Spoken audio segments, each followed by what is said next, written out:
რას დავბედით, იმაზე რაც ვაკეთებ და იმაზე მოკლედ დროში.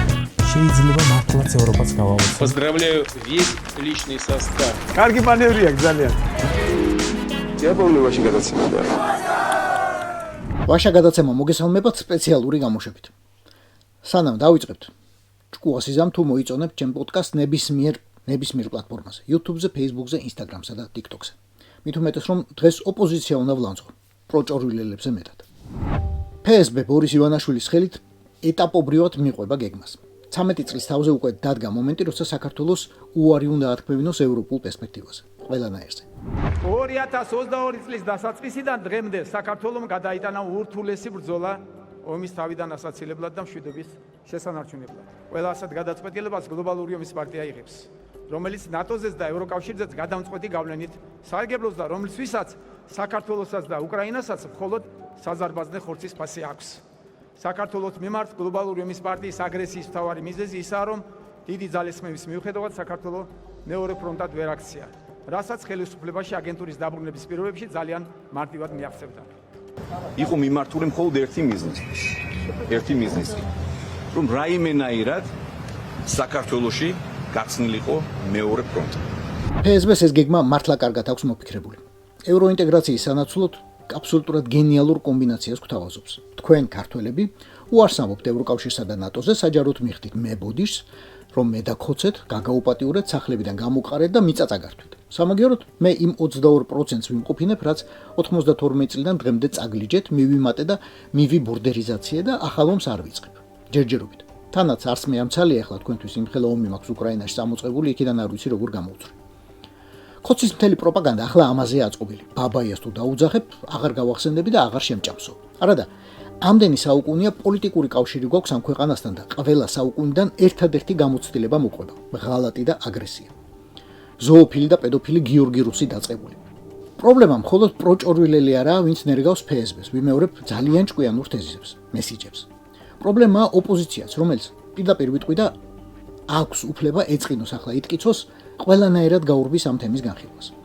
უკვე რამდენი არჩევნები ჩაატარა ისე რომ სრულიად გამიზნულა დაემალა პროჭორვილელთა მთავარ თეზისს. აბა ომი გინდა?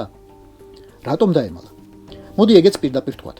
საკუთარი კვლევების შედეგად ჩათვალა რომ წლების განმავლობაში უკვე ამორჩევლის საგრძნობ ნაწილის ტვინში გაიდგა ფესვი PSB შემოთავაზებულმა ამ დილემამ და მასთან ბრძოლისა და ადამიანების დარწმუნების ნაცვლად ოპოზიციამ საერთოდ გაჩუმება არჩია.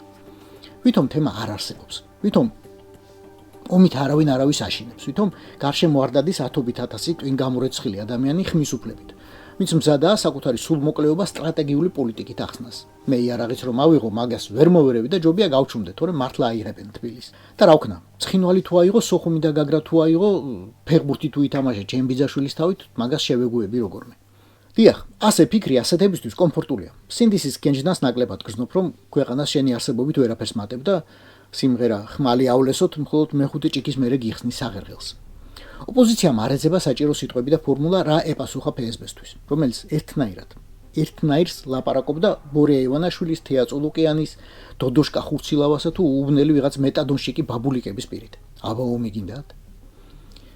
აგერეკად ჩამოვიდოდი, მოგარიგებდით. აი, მაგის პოლიტიკური ვარიანტია. ჩემი სასწავლი არ უნდა ქონდეთ, მაგრამ ყველაფერს, უკლებლივ ყველაფერს, რასაც ბორია და PSB აწყვეტებენ საკუთარ ამომრჩეველს, ამ ყველაფერს ერგება პასუხი, რაც მეტად დაემალებით ემას, მით მეტ სტიმულს მისცემ ირაკლის არქუაზე. შალიკო რამიშულსა თუ ხათუნა ხოფერიას ზუსტად ამ თემას ჩააჭირო. იქ სადაც არგუმენტების პოვნა არ გინდა, სადაც ჩუმდები, მოწინააღმდეგეს აქვს სრული კარტბლანში. ეგაა მიზეზი, რომ ამდენი წელია და ამდენი არჩევნები ომით დაშინება პროჭორვილელის მთავარი იარაღია და ნაღდი რუსივით ის იცვლის, რომ რაც უფრო არაეთიკური და ბროტული იქნება პროპაგანდა, უკეთ იმუშავებს. მოდი ვაღიაროთ, ხოცმა როგორც მორალისგან და პრინციპებისგან სრულიად დაცლილმა ორგანიზმმა უბრალოდ წამოიკიდა ოპოზიცია. ოპოზიცია, რომელმაც ვერაჯობა თავს და ვერ აყვა ამორალურ პროპაგანდაში. ამის გაკეთება არ შეიძლება, ამაზე დაცინვა არ შეიძლება, ასეთი მახინჯი დაიბადა რაკნას, ამის თქმა არ შეიძლება, ამის შეხება არ შეიძლება. ხოცთან ეგენი არ მუშაობს, ზემბუდადებო. უფრო ზუსტად, მუშაობს, მაგრამ ხოცის სასარგებლოდ და თქვენს წინააღმდეგ. იმან არ იცის, რას ნიშნავს სინდისის კენჯდა, მორალური ჩარჩოები, მუხრუჭები. ეგ სიტყვებზე ბრახაბრუხია პროჭორვილელისთვის. ამიტომ ცოტას თუ დაუწევთ თქვენს ესთეტიკურ მოთხოვნებს და ოდნავ, სულ ოდნავ ჩამოქვეითდებით მორალური პიედესტალებიდან, განსხვავებას იგრძნობთ მაშინვე. პირველ რიგში კი უნდა მოხსნათ ტაბუ ხოცის მთავარი იარაღის. აბა ომი გინდას განხილვას და პირდაპირ თქვათ, რომ არ გინდათ. და ზუსტად ამიტომ ირჩევთ ევროპას, რომ ომი რუსეთთან დაახლოებაა, მშვიდობა კი ევროპაში ინტეგრაციაა. და ეს უნდა ახსნათ. კონტინენტის ისტორია არაჩვეულებრივ მასალას გაძლევთ, რომელსაც თქვენ ოპოზიცია არ იყენებთ. ცნობიერად, იმიტომ რომ რაღაც კვლევებს ენდობით. თქვენ ცნობიერად კი იმიტომ რომ არ ენდობით ამ ოფჩევლის ანალიზის უნარს. რატომ ემუქრებიან ბიძინა ივანიშვილის სანქციებით და მეორე ხელით რატომ ითხოვენ მეორე ფრონტის გახსნას? ამაზე ხალხს უნდა ესაუბრონ, ქართულ ხალხს თუ არიან ღირსეულები, მაგრამ ღირსება მათ არ აქვს. გვახსოვს უამრავი მოწოდება ქვეყნის გარედან, ქვეყნის შიგნითაც მინიშნებები, რომ ჩვენ უნდა გავხსნათ მეორე ფრონტი საქართველოში. პირდაპირ ჩართვა ომში. მიზანი მხარედ დაფიქსირდეს საქართველოს სამხედრო შეიარაღებულ კონფლიქტში. თქვენს მარიფაძეა ძმებო დამოკიდებული. მარტივ ადამიანებს მარტივად აუხსენით, უფრო კრიტიკული აზროვნების მქონე ამ ოფჩევას უფრო დეტალურად და დასაბუთებულად. მაგრამ ეს თემა აუცილებლად უნდა გამოგლიჯოთ პროჭორილელებს. ფესბეს არ უნდა კონდეს სრული ექსკლუზივი, როდესაც საუბარი ომისა და მშვიდობის საკითხებზეა. ეს არ უნდა იყოს მისთვის კომფორტული თემა, იმიტომ რომ ისტორია და პრაქტიკა სრულიად საპირისპიროს მოწყობს. რუსეთთან დაახლოება, რუსული ხელისუფლების დასმა ქვეყნის სათავეში არასდროს არ მთავრდება კარგი და ჯანსაღი ურთიერთობის შენარჩუნებით მოსკოვთან. არასდროს. 1 წელი, 2, 5, მერე აუცილებლად მობეზრდება თავის ტოლსტორად შენი ფორმალური აღიარებაც კი და აუცილებლად მოგიტრიალდება ჩასახლაბად. რაც უფრო მზად დახვდები მის გადამწყვეტ დარტყმას, მით მეტი შანსი გაქვთ გადარჩენის და წარმატების. აუხსენით არა მხოლოდ თქვენს, არამედ სხვის, ან ნეიტრალურ ამორჩეველს, რომ მხოლოდ რუსეთთან მეგობრობა არ გამოვა. იმიტომ რომ ამ სამყაროში რუსი მარტო აღარაა. რუსი საკუთარ თავსაც აღარ განიხილავს მარტოს. ჩემი თუ არ ჯერათ, აგერ დუგინს მოусმინე და წაიკითხეთ. მთავარ ევრაზიისა და კრემლის სტრატეგიული ხედვის ერთ-ერთ ბურჯს. უკვე დიდი ხანია რუსი შეეგუა და აწყობს სულ ახალ კონსტრუქციებს, რათა პლანეტაზე გავლენა არ დაკარგოს. ამ კონსტრუქციაში შედიან ირანი, ჩრდილოეთ კორეა და ზოგ შემთხვევაში ჩინეთიც. ამიტომ ამ ოფჩეველი თქვენ თუ სხვისი უნდა დააყენოთ არჩევანის წინაშე. კითხვაზე პასუხის გაცემის აუცილებლობის წინაშე. რუსეთი იქით იყოს და გინდა თუ არა სტრატეგიული პარტნიორობა აიათოლების ირანთან და კომუნისტების ჩრდილოეთ კორეასთან. მზად ხარ ამისთვის? შენ ქოცო და ვითომ შუაში სტო. მზად ხარ დიდი ზარზეიმით შენივე დადგმულ ერეკლე მეორე ზეკლთან დაიფიცო, რომ აიათოლების ირანი რაიმეთის ჯობს ყაჯართა სპარსეთს და რომ საქართველოსთვის გურჯისტანობის საშიშროება უბრალოდ მოხსნილია დღეს. თქვენ ოპოზიცია რაც მეტად გაჩუმდებით, მეტად იყრანტალებს იმედიცა და პოსტივიც, როგორ ირჩევენ თვით ევროპელები მშვიდობისა და აყვავების ნიშნად რუსეთთან ურთიერთობის გაუმჯობესებასა და ტრადიციულ ევროპულ ინსტიტუციებზე ამბობენ უარს ამის გამო. რის ევროკავშირი არ გადამრიოთ. ან რა გვინდა იქ არისთვის მივდივართ. ნახე რა მოხდება. მე გეუბნები რომ იქ გადატრიალებები, დამხობები იქ ნახე რომ დაიწყება ეხლა რა. ამას და ამისანებს პასუხი სჭირდება. მით უფრო რომ პასუხი არსებობს. არსებობს რიცხვებში, ფაქტებში. მაგალითად, ბოლო კვლევებში, რომელთა მიხედვით ნატოს ევროპული ქვეყნების მოქალაქეთა 70% დღეს რომ აძლევდეს ხმას, აუცილებლად დაუჭერდა მხარს თავისი ქვეყნის ყოფნას ამ ალიანსში. წინააღმდეგი მხოლოდ 14% იქნებოდა.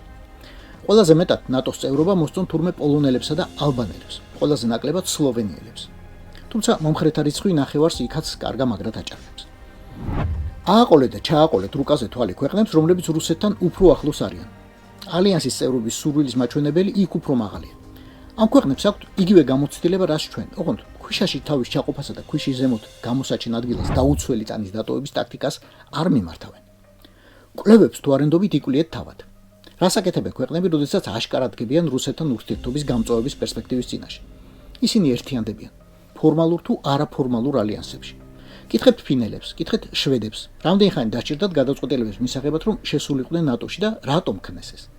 რა უპირატესობა აქვს კოლექტიურ თავდაცვას, კოლექტიურ ძალისხმევას, ევროატლანტიკურ ერთობას? რა უპირატესობა აქვს? ბოლოს და ბოლოს ერთმანეთს კითხეთ, რა გაწერიათ სახელმწიფოს გერბზე და რატომ? და მერე კითხეთ საკუთარ თავს. თუ ყველა თulis რომ რუსეთის პოტენციური აგრესიისგან საუკეთესო თავდაცვის გარანტია ძალის ერთობაა, რაღა საქართველოს და ქართველები ვეთიშებით ყველასა და ყველაფერს. და რატომ ვაბარებთ საკუთარ თავს იმას, ვისგანაც მთელი საფრთხე მოგდის? რატომ ვბარდებით? რატომ ვაბარებინებთ ტრისთვის ქვეყანას იმას, ვინც მხოლოდ იმაზე მუშაობს, რომ არასრულფასოვნებისა და დამარცხებულობის სინდრომით გვაცხოვროს? მაინც უნიკალურია ქართველი. უფრო ზუსტად მისი სპეციალური ჯიში, გრუზინი. ყველაზე მეტად ამაყობს ომებით, რომლებიც მის მამა-პაპას გადაუხდია. ყველაზე დიდ სამთელს უნდებს და ყველაზე დიდი სასმისით იმის ვაჟკაცობის ადგრძელოს სვამს.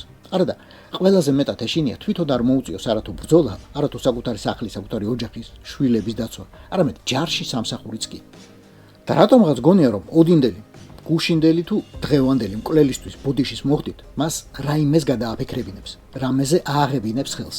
მით უფრო მასთან სიბნელეში სრულიად მარტო, უიარაღო და უმეგობრო დარჩენით. ეს იყო ვაშე გადაცემის სპეციალური გამოშვება თენგიზ გოგოტიშვილთან. გვიყურეთ, მოგვიწონეთ და გამოგვიწერეთ ყველა პლატფორმაზე: YouTube-ზე, Facebook-ზე, Instagram-ზე და TikTok-ზე. რაც დავდივით, იმაზეც ვაკეთებ და იმაზე მოკლედ დროში. შეიძლება მართლაც ევროპას გავავოცოთ. Поздравляю весь личный состав. კარგი მანევრია ძალიან. დიაპოვნებაში გადაცემდა.